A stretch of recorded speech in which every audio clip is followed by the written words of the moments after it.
Bonjour à tous, on se retrouve aujourd'hui pour une nouvelle vidéo. Ce sera pour un point lecture de mes dernières vidéos et principalement, je pense, de mes lectures du mois de juin parce que je ne sais plus quand est-ce que j'ai fait le point lecture, mais ça doit remonter au moins à un mois. Et j'ai fait quelques lectures, des très très bonnes lectures et des lectures que j'oublierai assez vite. Je vais commencer par celle que j'oublierai assez vite parce que je vais passer très rapidement dessus. Et puis, je pense que je ferai ça dans les autres points lecture, c'est que je vous montrerai quand même si j'ai abandonné ou si j'ai pas aimé des livres, mais je rentrerai pas dans les détails. Et puis, par contre, je me concentrerai sur ceux que j'ai aimés, ceux que je vous recommande, parce que de base, c'est un peu pour ça que j'ai créé ma chaîne YouTube. Régulièrement, je repoussais de tourner mes vidéos pour ça, parce que j'avais pas envie de parler d'un livre. Donc là, je me dis, soit j'en parle pas du tout, si vraiment c'est un livre qui m'a agacé et que je sais que ça va pourrir l'ambiance de la vidéo, je ne le ferai plus. Je vous mettrai peut-être juste un bandeau à la fin ou là au début en vous disant que j'ai abandonné ou j'ai pas aimé du tout ce roman, mais j'en parlerai pas. Et pour ceux où j'ai aimé mais sans plus, c'est un roman qui sera vite oublié, je vous en parle en début de vidéo et puis au fur et à mesure, je vous reparlerai que des livres que j'ai beaucoup aimés. Les deux romans que j'ai en papier, que j'ai lu, que j'ai aimé mais sans plus. Le premier c'est Money Shot de Krista Faust chez Gellmeister. Ici on est avec Gina qui est une ancienne star du X et on va la retrouver dans une histoire plutôt glauque de l'assassinat, elle va se faire kidnapper. Ça va tourner très très mal pour elle. Et on va se concentrer sur l'univers du X et surtout sur l'évolution par rapport à... parce que Gina a quand même roulé sa bosse, si on peut dire, et puis elle va faire le parallèle avec les nouvelles jeunes filles, voire les nouvelles ados plutôt que jeunes filles, qui se lancent dans le X et faire les parallèles entre ces deux mondes qui sont complètement différents, du X d'avant et du X de maintenant. Donc voilà, j'ai apprécié ma lecture, sur le coup j'ai passé un bon moment, mais c'est pas le roman que je retiendrai de ce mois de juin. La même chose pour Le Bûcher de Perumal Murugan de chez Stéphane Marsan. J'en attendais énormément de ce roman puisqu'on parle de la condition des castes en Inde où on va retrouver un jeune couple dont j'ai oublié forcément le nom, Kumare-san, qui quitte son village natal après la mort de son père pour trouver du travail et donc ramener de l'argent à sa famille. Et il va aller travailler dans une usine de soda. Et lors de ce voyage, il fait un peu livreur dans les différents points de vente. Et lors d'une de ces livraisons, il va s'attacher à une jeune femme. Ils vont s'enfuir, se marier dans un temple qui ne fait pas forcément attention au caste, puisque cette jeune femme, Soraya, n'est pas du tout de la même caste et c'est très très mal vu en Inde de sortir, de se marier avec quelqu'un qui appartient à une autre caste, puisque vraiment chaque caste ont des codes sociaux et du coup ils vont se marier et elle va se sauver avec lui et il va revenir dans son village natal où ça va pas forcément se passer comme il espérait. Il savait que ça allait se passer plutôt mal, je pense, mais ils avaient quand même un espoir de jeunes amoureux que finalement sa femme soit acceptée et que leur couple soit accepté, parce que pour eux, l'amour est plus fort que les conditions sociales, mais pas forcément. Les cultures et les traditions restent bien ancrées, et donc on va suivre cette histoire qui est assez courte, qui se lit, moi je l'ai lu en une journée, et mais je suis passée à côté. Autant le côté politique, social, etc. m'a plu forcément parce que j'aime voyager et découvrir d'autres cultures et pour le coup, cette histoire de caste en Inde m'intéresse fortement. J'aime en apprendre. J'ai déjà lu des romans sur l'Inde où c'était beaucoup plus prenant. Ici, je me suis pas du tout attachée au couple. Je savais plus ou moins vers où on allait entre le titre et entre l'histoire, mais c'est un peu méchant de dire ça, mais je m'en fichais en fait de ce qui pouvait arriver à ce jeune couple. Donc je l'ai lu assez rapidement, mais c'est vrai que c'est pas une histoire qui restera gravée dans ma tête et encore moins dans mon cœur. Une autre lecture où je suis assez mitigée, entre je l'oublierai facilement parce que c'est pas le meilleur de l'auteur, et en même temps j'ai beaucoup aimé l'ambiance et je me suis attachée aux enfants.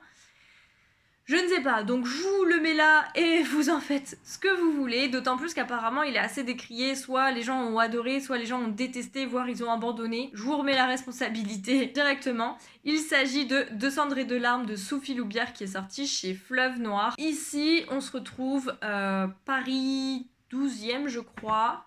Je crois que c'est Paris 12e, en tout cas dans l'est de Paris, dans un cimetière où un homme va emménager avec sa femme et ses enfants ou ses beaux-enfants, puisque la maison est grande, il cherchait à s'agrandir, etc. Mais qui dit Paris dit ça coûte très très cher. Et là, il va être concierge gardien de ce cimetière, et forcément, comme c'est un longement de fonction, pour eux c'est très intéressant. Donc lui est super emballé. Sa femme est pompier à Paris, et pompier en tout cas. Et elle est pas du tout chaude pour que son mari accepte ça et qu'il se retrouve là-bas, mais bon, ils ont pas trop le choix. Vous l'avez compris, il y a forcément une ambiance cimetière, mort, fantôme, esprit, etc. Mais déjà, le premier point négatif, c'est qu'on met beaucoup de temps à rentrer dans l'intrigue.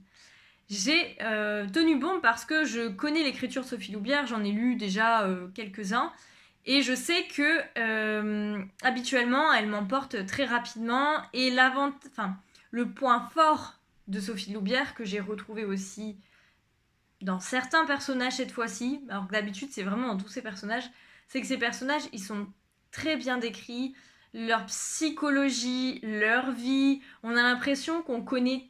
Voilà, on peut les imaginer très facilement, c'est très cinématographique quand elle décrit ces personnages, quand elle décrit leur psychologie, on sait ce qu'ils pensent, on sait ce qu'ils ont vécu et ce qu'ils peuvent du coup penser, on arrive à anticiper pour eux et à penser pour eux.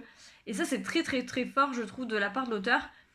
Et ici, surtout les enfants, c'était très bien fait dans le sens où on avait quand même assez peur pour eux et on arrivait à s'imaginer à leur place, à leur âge, ce qu'ils pouvaient ressentir eux à leur place d'enfants ou d'ados, parce qu'il y a aussi des ados. Et par contre, là où j'ai été déçue, c'est que j'ai pas eu l'empathie que j'ai d'habitude pour les personnages que crée Sophie Loubière pour le couple. La femme m'a agacée au plus haut point. Et lui, je savais qu'il cachait quelque chose, et c'était ça le point de l'histoire, et l'intrigue tournait quand même autour de ce personnage-là qui a accepté de devenir gardien de cimetière, et malgré ça, j'ai eu beaucoup de mal. Peut-être à la fin, où on a pas mal de rebondissements et du coup on se dit bon finalement oui, mais j'ai été quand même assez déçue, et c'est vrai que je suis perdue parce que d'un côté l'ambiance était top, j'ai beaucoup aimé passer ma lecture dans ce cimetière tous les soirs, j'adorais retrouver ma liseuse sous ma couette pour lire et retrouver ces personnages et l'écriture et la plume de Sophie Loubière, mais ça a mis beaucoup trop de temps, et je pense que si c'est une personne qui n'a jamais lu Sophie Loubière ou qui était déjà de base mitigée, je comprends qu'il y a eu des abandons, je comprends qu'il y a eu des déceptions, parce que contrairement à ce qu'elle a pu faire, c'est très différent. Alors après, il y a une vidéo apparemment où elle explique pourquoi elle a fait ça, comment est née l'envie. Il faut que je le regarde d'ailleurs, parce que je vais la regarder et puis j'ai oublié. Donc j'ai le lien de la vidéo, j'ai juste à la regarder. Mais pour moi c'est assez dommage, parce que s'il faut une vidéo pour comprendre et se mettre dans l'histoire, voilà.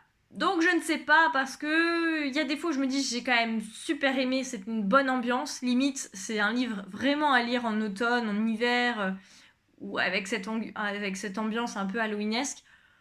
Autant je pense que objectivement, dans quelques semaines, dans quelques mois, je m'en rappellerai globalement de l'histoire, mais pas de l'intrigue complète. C'est le livre qui fait la transition, puisqu'après c'est des livres que j'ai beaucoup aimés. Le premier, c'est Marraine de Jean-Baptiste Andréa chez l'Iconoclaste. Comme d'hab chez l'Iconoclaste, les marges sont hyper grandes, donc ça se lit très rapidement. Et surtout, j'avais très envie de lire ce livre depuis sa sortie, il y a peut-être 2 ans maintenant. Mais là, Jean-Baptiste Andréa fait beaucoup parler de lui pour son nouveau livre qui est des Diables et des Corps si je ne m'abuse. Et il est notamment très apprécié et très conseillé par Floris. Et du coup, j'avais envie, quand je l'ai vu à la médiathèque, de commencer par celui-ci pour découvrir sa plume, puisque celui-ci, c'est son premier roman. Et comment dire que j'ai beaucoup aimé, j'ai retrouvé l'ambiance et la plume à la fois de Franck Bouis, à la fois de Christian Carayon, pour ceux qui connaissent. Et on se retrouve dans ce côté rural. Dans Marraine, on se retrouve en province dans les années 60, en été 65, avec Shell, donc c'est, je pense, son surnom, qui est un garçon qu'on peut appeler le bêta du village. Il n'est pas très intelligent, il n'est pas très fort à l'école. Il est différent, il a des attirances et des préférences et des loisirs différents des autres enfants. Et il le sent très très bien qu'il est rejeté à l'école, dans sa famille, etc. Et pour prouver qu'il est un homme, qu'il est viril, il va vouloir s'enfuir pour aller à la guerre. Voilà, il sait qu'un homme va à la guerre, mais il ne sait pas ce que c'est la guerre, il ne sait pas où c'est, il ne sait pas comment y aller. Donc il prend son baluchon et il se casse de chez ses parents, de la station-service. Et puis, au cours de son voyage, il va voir comme un mirage une jeune fille avec qui il va s'attacher. Et la fille lui demande qu'une chose, c'est qu'il ne doit pas la toucher. Donc pour lui, vraiment, il la met sur un piédestal. Il a l'impression que c'est un fantôme, quelqu'un, un ange gardien ou je ne sais quoi. Et on va suivre cette histoire qui est une histoire, comme c'est dit derrière, c'est une ode à la liberté, une ode à la différence. Et j'ai beaucoup aimé l'écriture de Jean-Baptiste Andréa. J'ai beaucoup apprécié cette ambiance rurale des années 60. J'ai beaucoup aimé qu'on se mette à la place de ce petit garçon qui, au fur et à mesure, va grandir, va faire des expériences, va apprendre la vie. Et vraiment, j'ai beaucoup aimé ce livre et je l'ai lu en une journée. J'en garde un très bon souvenir. Forcément, il y a des éléments de l'intrigue que j'oublie et que j'oublierai au fur et à mesure. Mais ce que j'oublierai pas, c'est ce sentiment que j'ai reçu et cette empathie que j'ai eue pour Shell. Et toutes ces métaphores qu'utilise l'auteur, les mots de l'auteur, la plume de l'auteur. Franchement, j'ai très hâte de lire Des Diables et des Corps de cet auteur et tous les autres livres qui va suivre parce que je pense qu'il se hisse déjà très très haut dans la liste des auteurs de romans noirs que j'ai lus parce que c'est un mélange de contemporain. Je pense que c'est un contemporain. Je sais pas comment il est classé, mais je pense qu'il est classé comme contemporain. Mais il y a quand même ce côté noir et rural. Donc voilà, je pense que c'est l'ambiance aussi qui m'a plu. Mais en tout cas, si vous aimez ce genre de lecture-là, foncez parce que j'ai beaucoup aimé Marraine de Jean-Baptiste Andréa. Ensuite, à la médiathèque toujours, j'ai fait la découverte de Pays à nous de Jessica Oublié et Marie-Ange Rousseau. Donc Jessica Oublié, c'est celle qui a écrit les scénarios, qui a fait les recherches aussi beaucoup. Et Marie-Ange Rousseau, c'est la graphiste en fait, qui a créé la bande dessinée. Ici, on est sur un roman graphique qui a été édité, je ne l'ai pas dit, chez Stenkiss et qui est inspiré d'une histoire vraie puisque c'est l'histoire des Antillais dont est originaire Jessica Oublié, donc c'est l'histoire de ses ancêtres. Ce roman graphique est centré, en fait, toute l'histoire est centrée autour du BIMIDOM, qui est l'agence qui a été créée par l'État en 1963 pour soutenir la relance économique française. Et le but, en fait, pendant 20 ans, c'est de faire venir les Antillais, donc de Guadeloupe, de Guyane, de Martinique et de Réunion en France pour aider à la relance économique. C'est pour ça aussi qu'on voit beaucoup d'Antillais. Je pense que c'est la tradition qui a fait que les générations après ont suivi parce qu'il n'y a aucun intérêt. Mais notamment à la poste, à la police, dans les hôpitaux. Moi, je sais qu'il y avait beaucoup d'Antillais quand je travaillais à l'hôpital. Et c'est vrai que je comprenais pas forcément pourquoi J'ai aussi cette notion de congé bonifié, puisque les Antillais ont le droit, au bout d'un certain temps, en fait, de cumuler leurs congés et de partir, je crois que c'est un mois ou 2, je ne sais plus, en tout cas, de partir, de poser tous les congés d'un coup, une fois tous les 2 ou 3 ans, et pour rentrer, en fait, aux Antilles. Et ça date, en fait, des années 70. Et je ne savais absolument pas. En même temps, est-ce que je m'étais renseignée?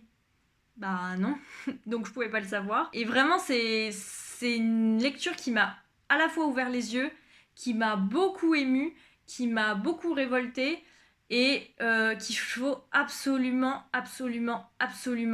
lire. Cet auteur a fait aussi un autre roman graphique sur les pesticides utilisés pour la culture des bananes, pareil, qui empoisonnent la vie des Antillais. Et j'ai très envie, je sais qu'il est aussi à la médiathèque, j'ai très envie de lire. J'ai découvert ce roman graphique lors de la rencontre que ma bibliothèque a fait en début du mois de juin, et je suis pas déçue. C'est vrai que c'est un sujet déjà qui m'intéressait, et j'aime toujours apprendre. En plus des BD, c'est toujours plus ludique pour apprendre. On voit les personnages, là elle utilise des gens de sa famille, des proches, des gens qu'elle a interrogés, même des professionnels sur Paris, etc., pour essayer de comprendre toute l'origine de cette agence. Les femmes étaient surtout aussi ramenées. Alors je crois qu'il y avait beaucoup de ces femmes, c'était des réunionnaises qui étaient dans des genres d'écoles, et on leur apprenait à être gouvernantes, on leur apprenait aussi à parler français parce que forcément ils avaient leur patois, et leur langue aussi parce que les Antillais parlaient créole, etc. Et en fait on voit que c'était des Français sans être des Français, et que pour nous actuellement ça peut choquer. Enfin j'espère que maintenant ça semble logique que les Antillais sont des Français, mais et on peut comprendre aussi cette colère qu'ont les Antillais sur ce qui s'est passé, parce que c'est vrai que c'est inadmissible la façon dont ils ont été traités.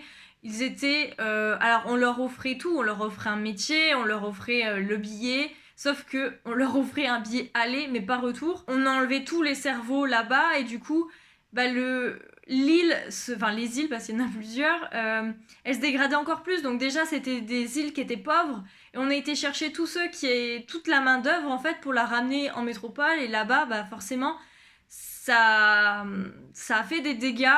On suit notamment la grand-mère de Jessica qui explique que son mari est parti très tôt, pendant 20 ans je crois, et que pendant 20 ans elle a dû assumer tous ses gamins, elle a dû se démerder pour travailler, et que du coup elle a toujours eu ce truc de elle s'est jamais posée, et elle a fait, et elle a pas eu le choix, et on sent la rancune aussi. Et du coup j'ai tellement de choses à dire sur ce roman. Là aussi ça fait un mois que je l'ai lu, mais franchement j'ai beaucoup aimé. Je pense que je me l'achèterai parce que c'est vraiment un livre qui m'est resté à l'esprit et qui m'a marqué. Si vous avez, alors pas forcément les Antilles, même si pourquoi pas, mais si vous connaissez des romans graphiques qui parlent de l'histoire avec un grand H, des choses qu'on ne connaît pas forcément, et que ce serait bien de savoir plus pour notre culture, mais aussi pour apprendre de nos erreurs.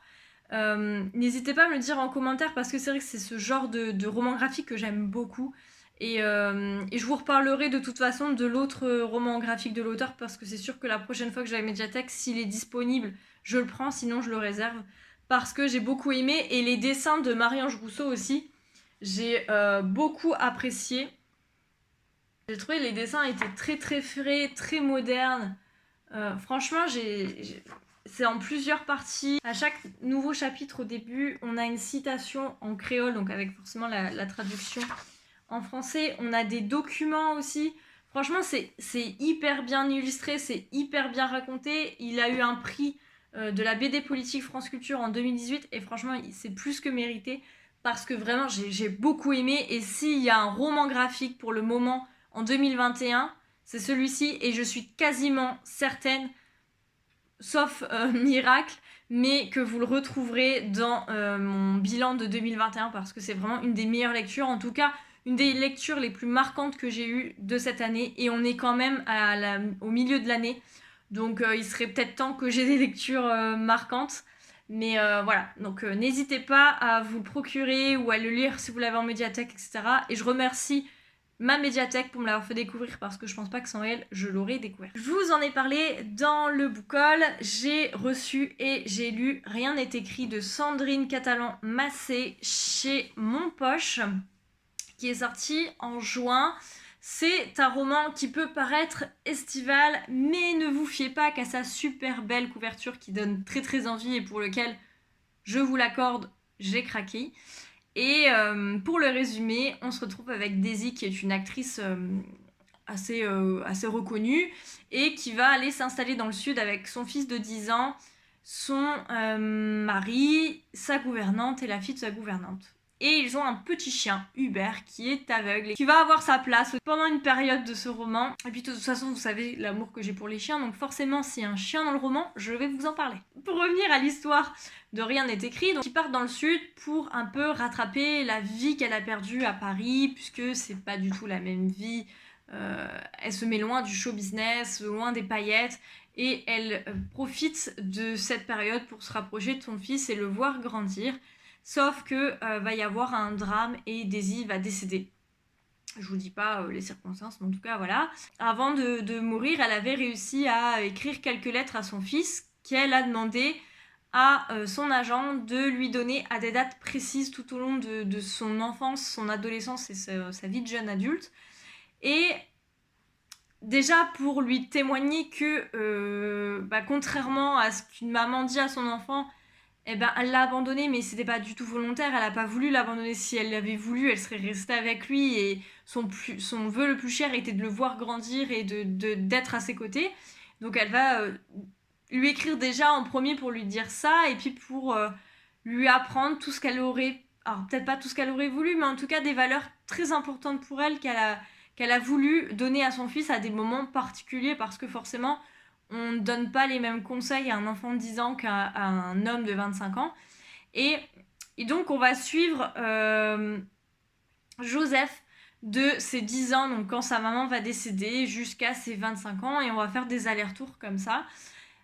Et j'ai été émue. J'ai beaucoup aimé. Je me suis attachée au personnage.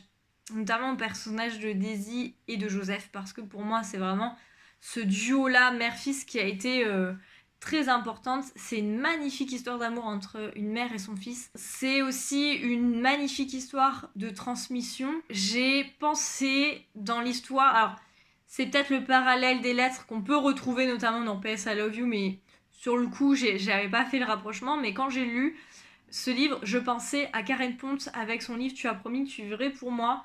Et j'ai trouvé que c'était ça, c'est que à la fois c'est triste, parce que c'est triste, il n'y a pas à dire, c'est un sujet quand même très touchant, et vous ne pouvez qu'être bouleversé par ce qui arrive à Joseph. Du coup, j'ai trouvé que c'était hyper intéressant pour l'histoire que l'auteur racontait sur les valeurs que une maman voulait transmettre à son fils, et sur le fait que y a quand même des touches un peu d'humour. Le but de l'auteur n'est pas de vous faire pleurer par rapport à l'histoire, c'est de vous montrer que la vie c'est comme ça, il n'y a pas forcément que des bonnes choses, mais qu'on peut en retirer des leçons de vie. Il y a même cette petite touche un peu fantastique, mais que j'avais senti par rapport à l'écriture de l'auteur, etc. Il y avait ce truc à la fin qui pour moi n'a pas été vraiment une surprise, et justement j'espérais que ce soit ça, donc j'étais plutôt contente. Mais vraiment j'ai été très surprise en lisant ce roman. Je m'attendais pas forcément à quelque chose, je m'attendais à un feel good de l'été, et je m'étais dit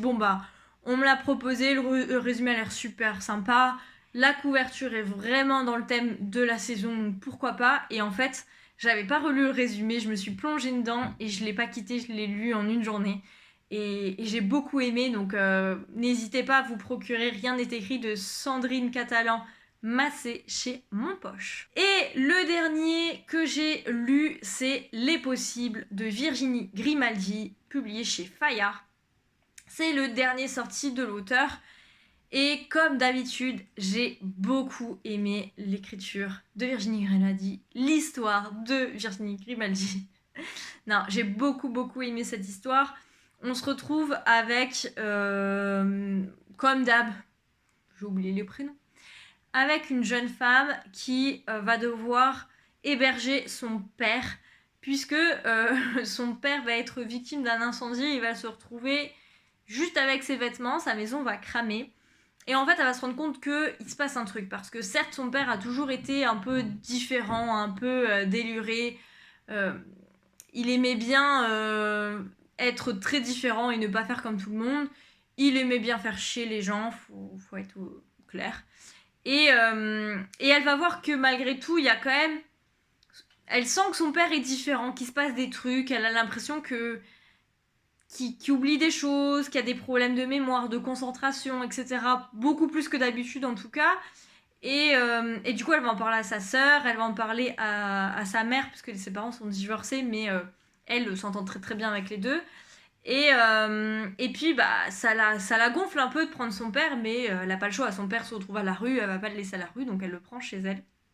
Et il va énormément se rapprocher de son petit-fils, qui lui aussi est différent, puisque à l'école, bah, il y a des problèmes au niveau scolaire, et il est différent, et du coup, son grand-père va lui montrer que être différent, ça peut être une force, et qu'il ne faut pas forcément tout prendre mal et se renfermer sur soi et être malheureux. Et j'ai trouvé déjà ce premier message fantastique, parce que effectivement, même au niveau scolaire, on va voir que l'encadrement, l'enseignement, etc., bah, dit à la mère qu'il faudrait peut-être faire quelque chose, parce que vraiment son fils, bah, c'est compliqué. Et ce petit garçon, pour lui, comprend pas, parce qu'il a toujours été comme ça, et il voit pas le mal. Et cette mère a beaucoup de mal de voir son fils, elle a très peur pour lui, elle a très peur qu'il souffre. Enfin, on sent le côté maman qui a très peur pour son enfant, et le côté protectrice. Dans cette histoire, déjà, comme d'habitude, les personnages sont top, on s'attache à eux, ils sont très bien décrits. Il y a en plus la plume et l'humour de Virginie Grimaldi qui fait que ben, on est touché, et on a à la fois envie de pleurer de rire, et de pleurer de tristesse, et de pleurer de joie. Enfin, c'est beaucoup d'émotions quand on lit un livre de Virginie Grimaldi. En tout cas, moi, ça me touche. Contre toute attente, c'est vraiment une plume qui me touche énormément. Et ici, j'ai senti qu'il y avait ce côté très personnel, et auquel elle tient toujours à ses personnages. Mais j'ai senti que c'était beaucoup plus qu'une histoire fictionnelle, qu'elle avait mis beaucoup de sa vie, de son histoire, de certains pans de sa vie, avec son fils, son père, je ne sais pas. Mais j'ai senti qu'il y avait quand même ce côté très particulier et très unique dans l'intrigue, dans les personnages, et dans ce qu'elle a voulu donner. J'ai l'impression que ça a été plus difficile qu'un autre roman à écrire pour elle. Je sais pas, ça se sent dans la lecture. Et pour nous, lecteurs, on n'est que conquis, parce que quelqu'un qui croit à son roman, forcément le lecteur va y croire aussi. Et ouais, j'ai beaucoup aimé. Je saurais pas vous dire si c'est mon préféré ou pas, parce que les romans sont très très différents. En fait, les thèmes surtout sont différents, et forcément on a plus ou moins une affinité avec les thèmes. Et c'est vrai que même... Ouais, je saurais pas vous dire lequel j'ai préféré. Il y en a quand même beaucoup que j'ai aimé. En tout cas, je crois que tous ceux que j'ai lus, j'ai aimé. Et celui-ci ne fera pas exception, parce que il m'a touchée. J'ai beaucoup aimé le personnage du père, le personnage du fils, même le mari qui est là et qui fait de son mieux, et qui est là pour sa femme en tout cas, et on le sent qu'il y a un soutien pour elle. Vraiment, j'ai beaucoup aimé, je peux que vous recommander. Je pense que tout le monde a lu Virginie Grimaldi. Si jamais c'est pas le cas, bah allez-y. En plus, c'est l'été, c'est vraiment le moment pour sortir des lectures comme ça. J'ai retenu mes larmes jusqu'au bout, sachant que le thème, dès le départ, quand on voit, elle va chez son père, la maison a pris feu, sa voisine lui dit que ça va pas du tout, son père, il va falloir s'occuper de lui, que déjà il était fou, mais que là c'est compliqué. Forcément, quand on est excentrique comme ça, on n'a pas des relations avec les voisins très sympathiques. Mais là, elle sent que la voisine, elle est plus excédée d'habitude, et qu'elle lui tire l'alarme plus que d'habitude. Et je me suis dit, ouh, c'est un sujet qui me tient énormément à cœur, c'est un sujet qui va me toucher. Et je m'attendais à ce qu'il y ait un moment, ça déraille et que je pleure. Et au fur et à mesure de ma lecture, je me disais, bon, je tiens. Et là arrive le dénouement et piscine municipale. Je trouve que rien que pour ça, Virginie Grimaldi est très forte parce que c'est très rare. Autant c'est pas si rare que je sois émue, autant c'est très rare que j'en vienne aux larmes. Et Virginie Grimaldi, c'est pas la première fois. Et là, ouais, le dénouement, l'épilogue m'a mis par terre et m'a terrassé. Mais pourtant, je vous le recommande. Franchement, c'était top. J'ai beaucoup aimé et je suis ravie de finir ce point lecture avec cette super bonne note. Donc n'hésitez pas à me dire si vous avez lu l'un de ces livres, si je vous ai donné envie de lire l'un de ces livres, notamment les derniers que je vous ai présentés et surtout ce roman graphique. Je vous le recommande à 1000% parce que vraiment ça peut être qu'une découverte pour vous, je pense, et j'espère qu'elle vous plaira autant que moi. En attendant, je vous laisse et je vous dis à très bientôt pour une prochaine vidéo. Ciao!